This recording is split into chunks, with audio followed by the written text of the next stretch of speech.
Hi friends, welcome back to my channel. പുതിയ വീഡിയോയിലേക്ക് എല്ലാവർക്കും സ്വാഗതം. ഇന്ന് ഞാൻ പറയുന്നത് അസിഡിറ്റിയെക്കുറിച്ചാണ്.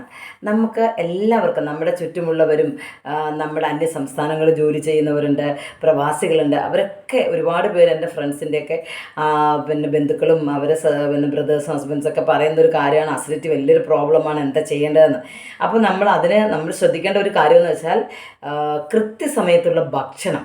നമ്മുടെ ജീവിത ശൈലി മാറുമ്പോൾ നമ്മളെ ശരീരം ആദ്യം പ്രകടമാക്കുന്ന ഒരു കാര്യമാണ് ഈ അസിഡിറ്റി. ഡൈജഷനെയാണ് ആദ്യം ബാധിക്കുന്നത്. അത് ഒന്നാമത് നമ്മളെന്താണ്, കൃത്യസമയത്ത് ഭക്ഷണം കഴിക്കണം, കൃത്യമായ അളവിൽ വെള്ളം കുടിക്കണം, ടെൻഷൻ അവോയ്ഡ് ചെയ്യണം. പിന്നെ മറ്റൊന്ന്, നേരത്തെ ഉറങ്ങണം, നേരത്തെ ഉറക്കമെണീക്കണം. ഇത്രയൊക്കെ തന്നെയാണെങ്കിൽ മറ്റൊരു കാര്യം കൂടെ പറയാതെ വയ്യ. ആവശ്യത്തിലധികം ഭക്ഷണം കഴിക്കാൻ പാടില്ല. ഭക്ഷണം നമുക്ക് ആവശ്യത്തിന് മാത്രം. നിങ്ങൾ ഒരു മിക്സിയിൽ അത് അരയാൻ വേണ്ട സാധനം ഓവറായിട്ടിട്ട് കഴിഞ്ഞാൽ ആ മിക്സി വർക്ക് ചെയ്യുമോ? അത് തന്നെയാണ് നമ്മുടെ ശരീരവും എന്ന് നമ്മൾ വിചാരിക്കുക. നമ്മുടെ ശരീരത്തിന് ആവശ്യത്തിന് ഭക്ഷണം വേണ്ടുള്ളൂ. അത് വളരെ പ്രോപ്പർ അളവിൽ, പിന്നെ വൈറ്റമിൻസ് അടങ്ങിയ ഭക്ഷണങ്ങൾ, ഇതൊക്കെ നമ്മൾ ശ്രദ്ധിക്കേണ്ടത് ആ രീതിയിലുള്ള ഭക്ഷണം എന്തൊക്കെ വേണമെന്നുള്ളതാണ്. പക്ഷെ നമ്മൾ ആദ്യം ഈ അസിഡിറ്റിയെ നിയന്ത്രിക്കാൻ വേണ്ടത് ആവശ്യമായ അളവിൽ കൃത്യസമയത്ത് കഴിക്കുക എന്നുള്ളതാണ്. അതൊരു പ്രോബ്ലമാണ്. നിങ്ങളൊന്ന് ആലോചിച്ചിട്ടുണ്ടോ? വൈകുന്നേരം സൂര്യാസ്തമയം കഴിഞ്ഞാൽ സസ്യലതാദികളും പക്ഷിമൃഗാദികളും ഒക്കെ ഉറങ്ങും. കാട്ടിലെ മൃഗങ്ങളല്ല കേട്ടോ, നമ്മുടെ നാട്ടിലെ മൃഗങ്ങളാണ് പറയുന്നത്. അവരെല്ലാവരും ഉറങ്ങും. പക്ഷെ മനുഷ്യൻ മാത്രം രാത്രി വൈകി മാത്രമേ ഉറങ്ങുള്ളൂ. ഈ 6 മണിക്ക് നമ്മുടെ സൂര്യാസ്തമയം നടക്കുന്ന സമയം 6 മണിക്കും 6:30ക്കും ഇടയിലാണല്ലോ ഇപ്പോൾ നടക്കുന്നത്.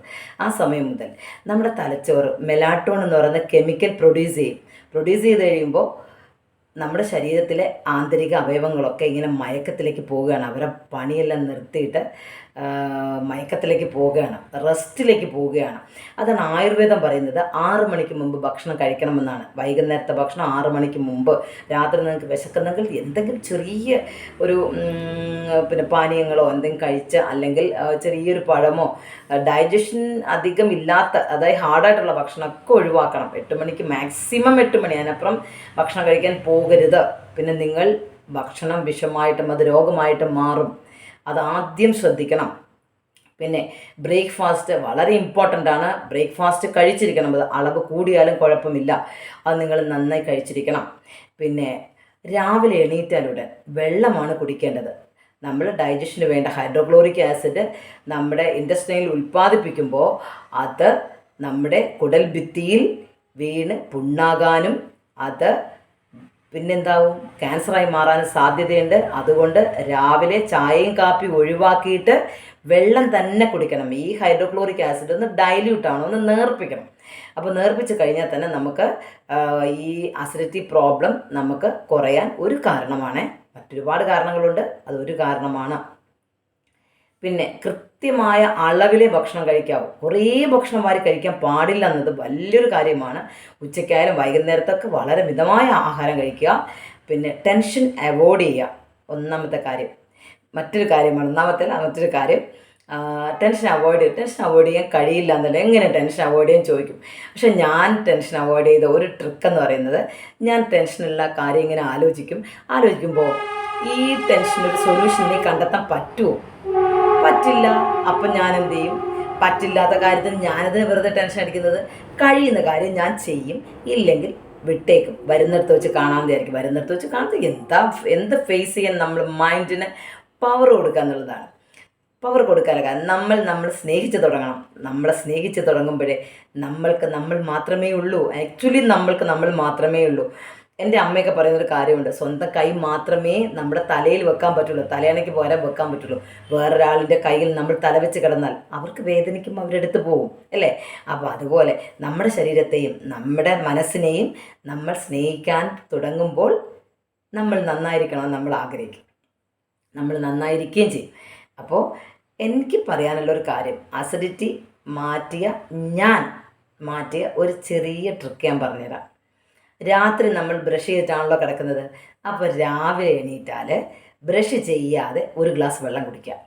എനിക്ക് ഇളം ചൂടുവെള്ളമേ പറ്റുള്ളൂ. പച്ചവെള്ളം കുടിച്ചാൽ എനിക്ക് തൊണ്ടവേദനയൊക്കെ വരും. അതുകൊണ്ട് ഞാൻ രാവിലെ ഇളം ചൂടുവെള്ളം കുടിക്കും. അപ്പോൾ രാത്രി നമ്മുടെ വായിലുള്ള ബാക്ടീരിയ നമ്മൾ ഈ രാവിലെ വെള്ളം കുടിക്കുമ്പോൾ അത് നമ്മുടെ വെള്ളത്തോടൊപ്പം വയറിലെത്തുകയും നമ്മുടെ വയറിൽ ഇൻറ്റസ്റ്റൈൻ ഡൈജസ്റ്റീവ് സിസ്റ്റത്തിന് അത് ഏറ്റവും നല്ല ഡൈജഷന് പ്രൊമോട്ട് ചെയ്യാൻ പറ്റുന്ന നല്ലൊരു ബാക്ടീരിയ ആണ്. അതുകൊണ്ട് അതിൻ്റെ ഡിസ്ക്രിപ്ഷനൊക്കെ നമുക്ക് പിന്നെ തരാം. കുറച്ചധികം കാര്യങ്ങൾ പറയാനുണ്ട്, ബാക്ടീരിയയെക്കുറിച്ച് ഒരുപാട് കാര്യങ്ങൾ പറയാനുണ്ട്. പക്ഷേ ഇപ്പോൾ ചെറിയൊരു ടിപ്പാണിത്. അത് നിങ്ങൾ ചെയ്തു നോക്കുക, നിങ്ങൾക്കതിന് ബലമുണ്ടാകും. പിന്നെ നിങ്ങൾക്ക് അതീവമായിട്ട് അസിഡിറ്റി ഉണ്ടെങ്കിൽ അത് നിങ്ങൾ കമൻറ്റിലിടാം. ഞാൻ അതിൻ്റെ മെഡിസിൻ നിങ്ങൾക്ക് പറഞ്ഞു തരാം. ആ മെഡിസിൻ ഉപയോഗിച്ച് കഴിഞ്ഞാൽ ഒരു 95% നമുക്ക് അസിഡിറ്റിയിൽ നിന്ന് രക്ഷപ്പെടാൻ സാധിക്കും. പിന്നെ നമ്മുടെ ജീവിതശൈലിയിലുണ്ടാകുന്ന മാറ്റങ്ങളും കൊണ്ട് നിങ്ങൾക്കൊരു പെർഫെക്റ്റ് മാൻ ആകാൻ പറ്റും. എല്ലാവരും ശ്രദ്ധിക്കുക. എല്ലാവർക്കും ഈ വീഡിയോ ഇഷ്ടമായാൽ ലൈക്ക് ചെയ്യണേ, ഷെയർ ചെയ്യണം, സബ്സ്ക്രൈബ് ചെയ്യുമ്പോൾ ബെൽ ബട്ടൺ അമർത്തണം കേട്ടോ. എന്നാലേ എൻ്റെ വീഡിയോ കൃത്യമായി നിങ്ങൾ കിട്ടുള്ളൂ. Okay, bye, tata, good night, see U.